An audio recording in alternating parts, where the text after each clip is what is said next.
everyone, welcome back to Blossom Living with POI.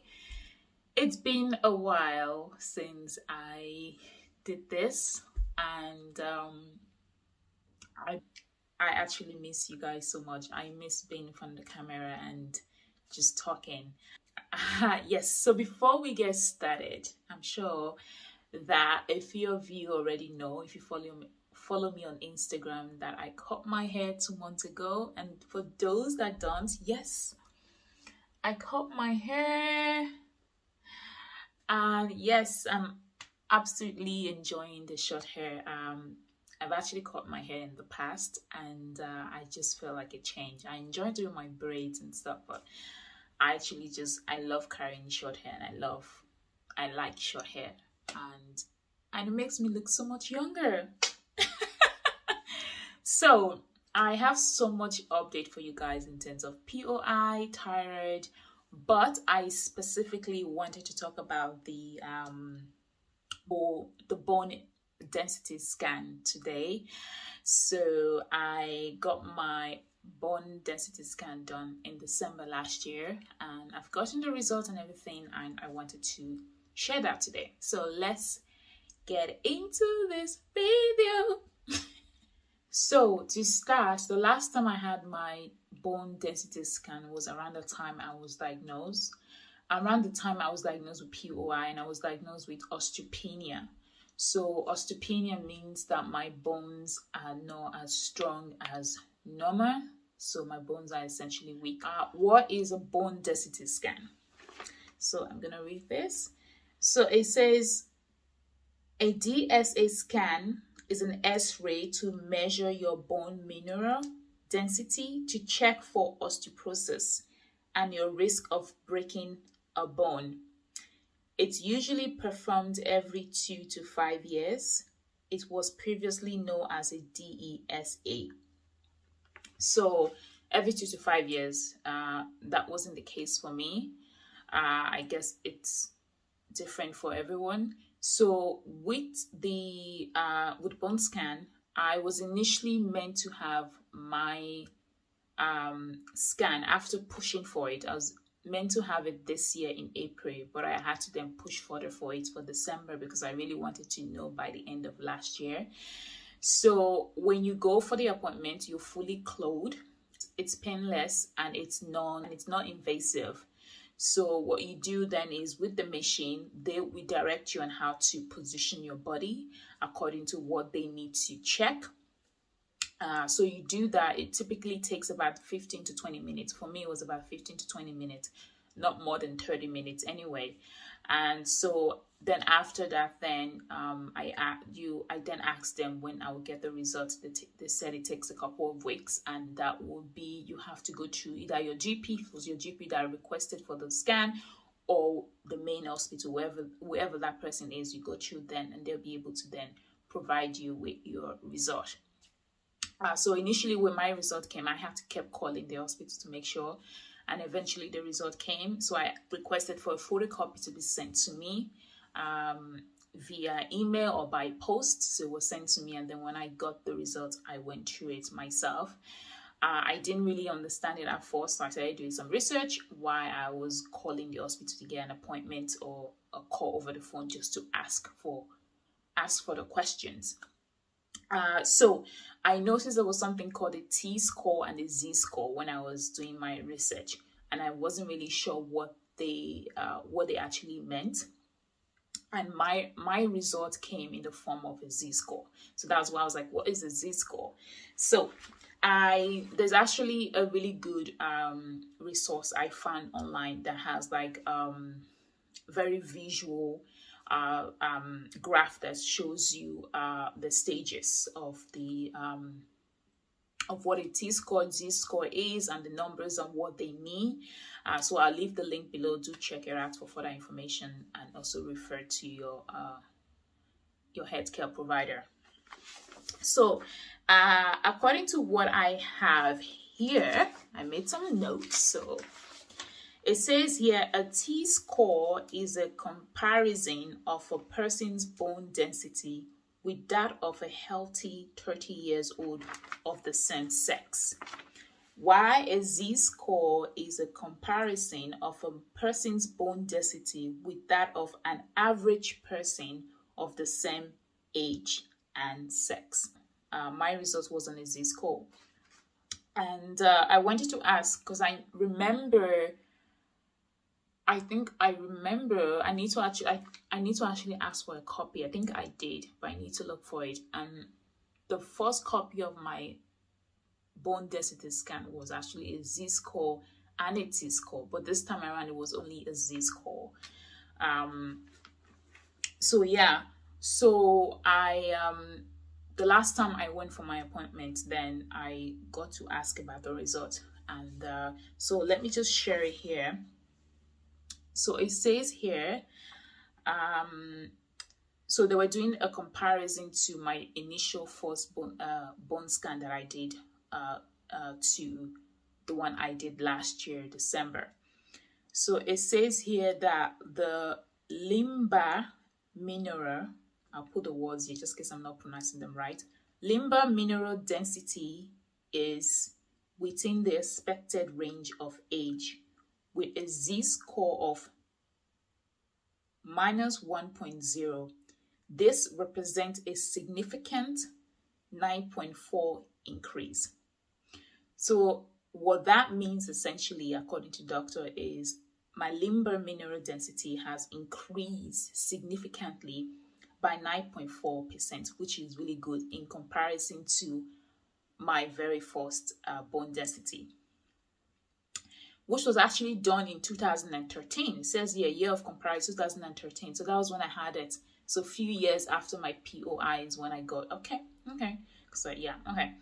And then it says here the femoral, I don't know if I'm pronouncing that right, so look at the name here. The femoral neck and total hip mineral density is within the expected range for age. The lowest hip z-score is minus 1.3 at the left total hip. So means total hip mineral density demonstrates a significant 7.9 increase.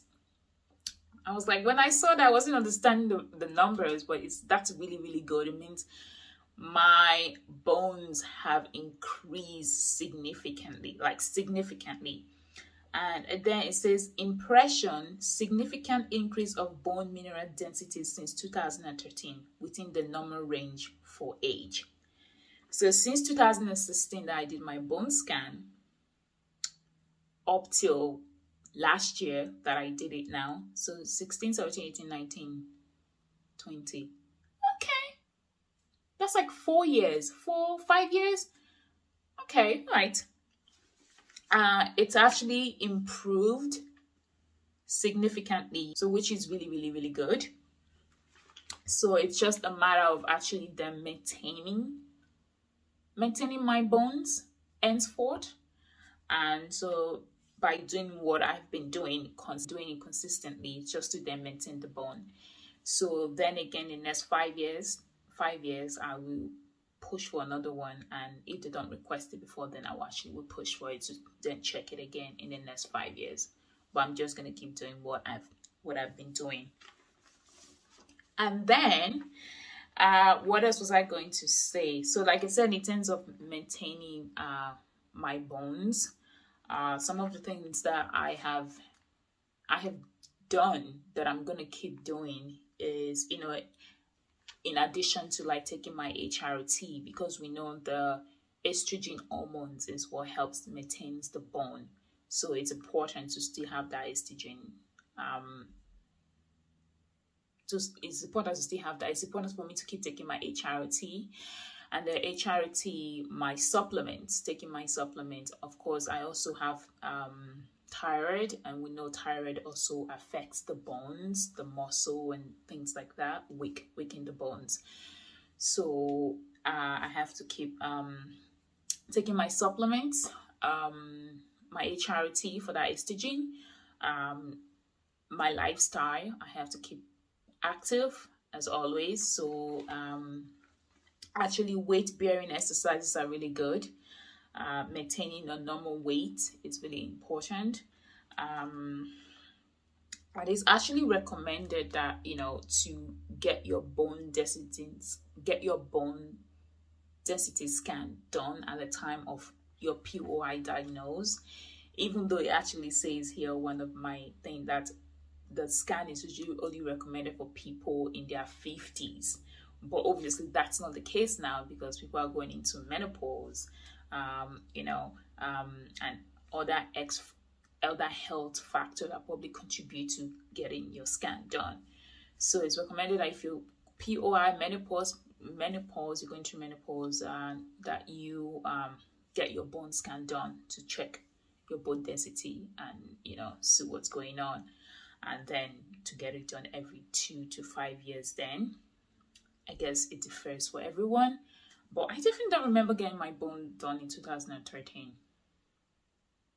I don't. I know I got it done around the time I was diagnosed. Then when I got thyroid, they checked my bones, but it was through blood work. It wasn't. Anyway, it doesn't matter. It's okay. We got it done. That's what matters now. And so, as I was saying, it's painful, so you don't have to take off your clothes. So walking, jogging, my supplements, my HRT, balanced meal, healthy, active lifestyle. I like to try different type of exercise. I do weight bearing exercise. Since the COVID, I really haven't been going to the gym, but I have like little weights at home, and I do exercise that gives strength, that involves strength. So I use a lot of my body weight in a lot of the classes that I do, and then sometimes use like weights as well too. Yoga, I do yoga. I like walking, jogging. I can't do much jogging nowadays because of my knee. I know I talked about my knee issue a while ago, but I'm so happy that it's not arthritis. It's just I have a knee injury that I just need to do more physio for then. So we're working on that. But my GP is going to, I did an x-ray, so my GP is going to get me to do a MRI to see how bad it is. But yeah, I still do jogging, but I try not to do too much, so it doesn't, like, I kind of depending on how the pain is on my knee, and just try to be really smart about it. What else? Yeah, that's pretty much it. Just keeping a healthy lifestyle. Take your HRT or whatever you need to take for your bones. If you're POI, menopause, you need to take your HRT to help you with those estrogen. Take your supplement. It's very important. Your supplement is so important. Your vitamin D and calcium supplement. If you can incorporate vitamin D, calcium into your meal, your daily lifestyle, it's really important. Your weight bearing exercises, your walking, your jogging, whatever it is that you do that helps you, just to help you with your bones. So those are some of the things that I have done that's really helped me, and I'm so happy, because it's good to know that all the work that you're putting in, because sometimes I don't feel like working out, sometimes I don't want to go for a walk, sometimes I don't want to do this, but I have to, like, Anita, you need to do it. So when I got the result, I was really happy to hear that all my hard work that I'm putting in actually, showed. So I'm really, really, really happy with that, and I'm just going to keep doing it, because I think just living an active lifestyle is part of me now. If I go a day without doing anything, I can actually feel it in my body. So yeah, guys, I don't want this video to be any longer than this, so I just want to share that. And go to the link below, read more about it. If you haven't gotten your scan at all since you were diagnosed, push for it, request for it, call the hospital and advocate for it, and to get your bone checked. I know there are some people that never got offered that option to get their bone scan. I don't even know what their bones is like. It's good to get a check, and some are not even on supplement, or they're not taking HRT, so they're not getting the supplement, they're not getting the estrogen that their body is not producing, so you don't really know what your bone is. So it's really important, and I'm gonna leave this video here today, and I hope you're all well. If you want to chat, send me a message on Instagram. And if you're new to my channel, subscribe, guys. I want you to subscribe, support this community. And if you have any questions, just leave it below. And yes, I will see you guys next time then. Bye.